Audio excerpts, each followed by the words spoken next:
जङ्गलमा मैले भारी बनाइसकेँ, भारी पुग्यो। दाउरा पनि भेटेछु, दाउरा चाहिँ लट्ठिँदै जानु पऱ्यो भनेर त्यो जङ्गलमा फुल बनिसक्यो। उसले घाँस काटिसक्यो, त्यो बहिनीले घाँस काटेर डुब गरिरहेको छ क्या बहिनीले फेरि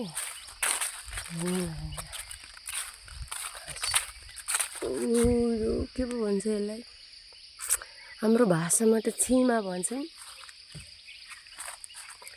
छिमा भन्छौँ। यो के भाइ सल्ला सखुवा भन्छ, सखुवाको बोट के यत्रो तरी जङ्गलमा चाहिँ बेसरी यस्तो छ, घाम लाग्दा पनि पोल्दैन किनभने यत्रो बोट छ नि त। अनि यो भित्र चाहिँ घाम आउँदैन है, धेरै घाम आएको जस्तै अहिले 9:30 भइरहेछ, घाम चाहिँ यसरी लाग्छ है यो जङ्गलमा। तरीको जङ्गल भन्ने तरी जङ्गल आएको घाँस काट्ने भाउजूसँग ज्वरो आएर बिरामी पारेर ठन्डा बाँचिएर आइएछ जङ्गल पनि छ।